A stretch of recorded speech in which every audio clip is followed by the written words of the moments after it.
Hi! Hello మచాస్. అందరూ ఎలా ఉండారా? మంచిగుండారా?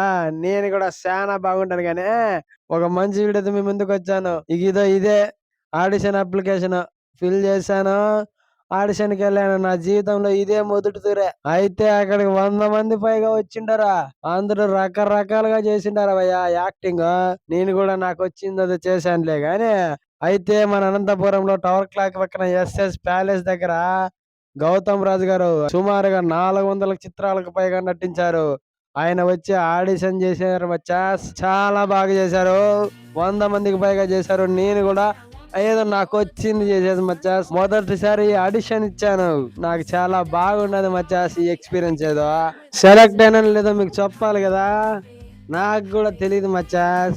వాళ్ళు ఏం జేత్తారో మనకేం తెలుసా? నేనేదో ఒక్కసారి పోవాలని పోయినాను. సెలెక్ట్ అయితామో లేదో మన చేతిలో ఏముంది? మనం ఇచ్చే పర్ఫార్మెన్స్ మనం ఇచ్చామంతే. అక్కడ రప్ప అని కాకుండా ఏదో ఇచ్చేసాను అంతే ఇగ. నాకొచ్చింది. అయితే గౌతమ్ రాజు సార్ ఏమన్నారంటే, నేనక్కడికి 2 నిమిషాలు స్క్రిప్ట్ తీసుకొని పోతే, ఒక్క నిమిషం మాత్రమే తీసుకున్నారు ఆడిషన్. ఇంకా ఒక్క నిమిషం మిగిలి ఉంది సార్ నేను చేస్తాను సార్ అంటే, అన్నం ఉడికిందో లేదో తెలుసుకోవడానికి ఒక మెతుకు పట్టుకుంటే చాలు గాని, నువ్వు పో అన్నారు. ఇంగా ఆనందంతో మనం వచ్చేసాం చూడు. మనం సెలెక్ట్ అయినామో లేదో మనకు వద్దు గాని ఇక ఆ మనసాలయ స్వామి ఇంక తగ్గేదే లేదు మనం ఇంగ. ఇంకంతే ఎక్కడ జరిగితే అక్కడ వెళ్ళిపోవడమే ఆడిషన్ కే. ఉంటా బాయ్.